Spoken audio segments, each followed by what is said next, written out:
dikenal dengan pariwisatanya, Lombok juga memiliki julukan sebagai Pulau Seribu Masjid. Julukan ini diberikan karena Lombok yang dihuni mayoritas penduduk beragama Islam yang memiliki ribuan masjid. Masjid-masjid berdiri hampir di setiap sudut perkampungan. Bahkan di satu lingkungan bisa berdiri 2 atau lebih masjid besar. Bahkan di Kota Mataram, masjid harus dipakai secara bergantian untuk Jumatan. Dewan Pengurus Wilayah Dewan Masjid Indonesia NTB mencatat jumlah masjid di NTB di Pulau Lombok dan Sumbawa sebanyak 9.996. Sebagian besar berada di Pulau Lombok. Berdasarkan data jumlah masjid di Nusa Tenggara Barat dengan menggunakan data dari Kementerian Agama Provinsi Nusa Tenggara Barat, jumlah masjid per tanggal 23 Maret 2022, jumlah masjid di NTB mencapai 10.000 masjid. Di mana dari jumlah 10.000 masjid itu terdapat di Pulau Lombok sebanyak 8.326, atau kalau kita bulatkan mungkin 84%. Sedangkan 1.600 itu berada di Pulau Sumbawa, atau 16% berada di Pulau Sumbawa.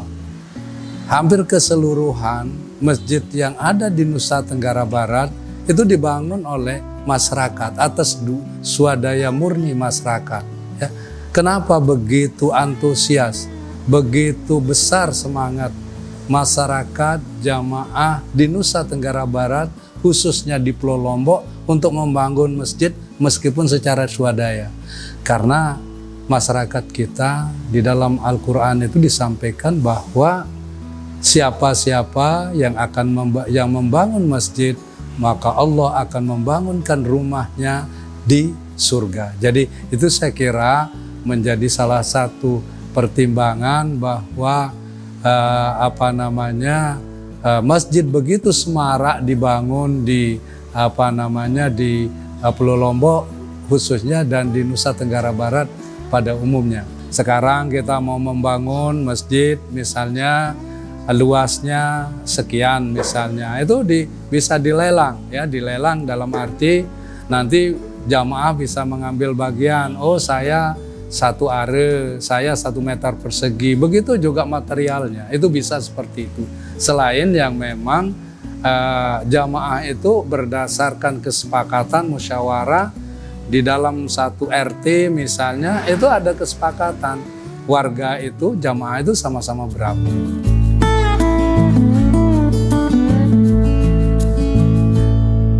Ke depan tentu ya karena dari segi jumlah saya kira sudah cukup, ya cukup. Yang kedua dari segi kualitas saya kira rata-rata masjid kita di Pulau Lombok khususnya dan di Pulau Sumbawa umum, masjid kita indah-indah, bagus-bagus, besar-besar begitu.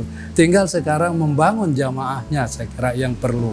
Ya, karena visi kita itu di Dewan Masjid memakmurkan masjid dan dimakmurkan masjid.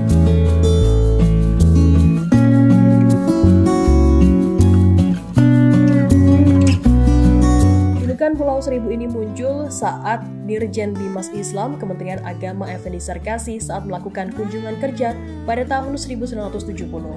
Dalam kunjungan kerja tersebut, ia meresmikan Masjid Jami Cakranegara.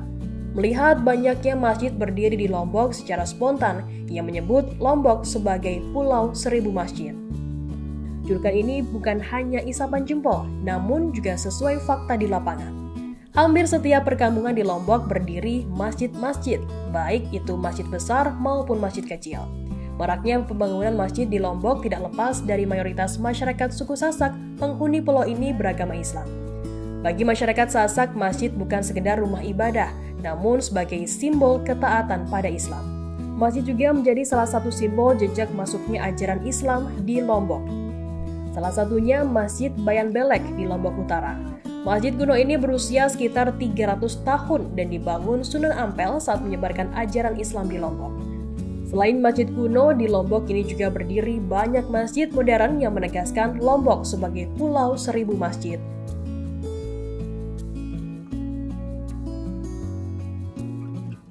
kalau kita memotret masyarakat Sasak itu dari masjid, sesungguhnya Islam di Lombok ini itu Islam yang luar biasa.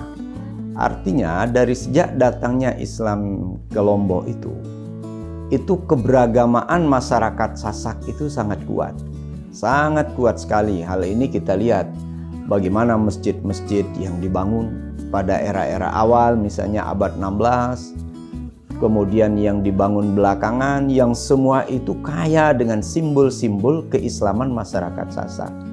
Masyarakat Sasak itu membangun masjid itu bukan hanya membangun masjid itu hanya sebagai tempat ibadah, tapi lebih dari itu, simbol-simbol ketauhidan, simbol-simbol keimanan, hubungan antara Khalik dan makhluk itu sangat terlihat pada simbol-simbol masjid itu. Ya, misalnya kita melihat ya, misalnya di pucuk masjid, di atap masjid itu ada konsep tauhid. Ada satu yang biasa, ada pucuk, di pucuk masjid itu ada satu tiang biasanya, entah itu dari ijukah atau dari kayukah, biasanya itu ditaruh di puncak masjid. Itu sebagai simbol ketauhidan.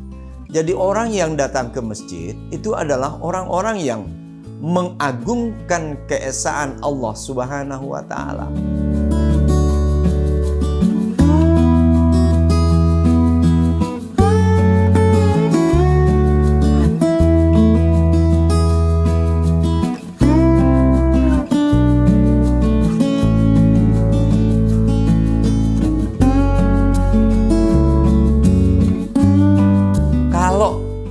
Kita melihat secara historis ya, bangunan masjid yang di Lombok ini sebenarnya kalau lihat dari arsitektur, para pengkaji arkeologi Islam, arkeologi sejarah Islam, mereka menyebutkan tipologi masjid-masjid kuno yang ada di Lombok semuanya itu adalah tipologi masjid abad 16-17. Artinya model-model masjid seperti ini itu dibangun pada abad-abad 16. Kalau masjid yang pertama, saya kira bukan hanya di Bayan, tapi bisa jadi ini bersamaan ya. Karena memang kita tidak memperoleh catatan yang cukup ini ya, untuk menyebut bahwa apakah masjid yang pertama itu di Bayan, ataukah di Salut, atau di Sesaid, ataukah di Selaparang, ataukah di Lombok Selatan gitu ya. Tapi bahwa masjid-masjid itu dibangun itu tidak jauh jaraknya antar satu masjid dengan masjid yang lain. Lihat dari sisi arsitektur dan lain sebagainya, itu ya tidak jauh bedanya lah gitu ya. Tapi siapa yang pertama, mana yang pertama, itu agak susah kita buktikan secara ilmiah. Tapi bisa jadi hampir semua masjid-masjid itu dibangun abad-abad 16 gitu. Kecuali memang ada beberapa masjid, kalaupun menggunakan arsitektur yang sama, itu memang dibangun belakangan.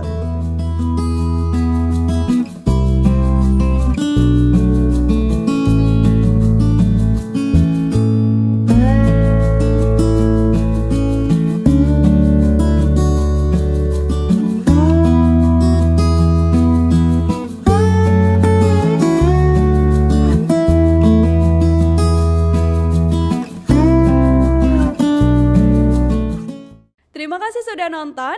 Jangan lupa like, subscribe, dan share ya.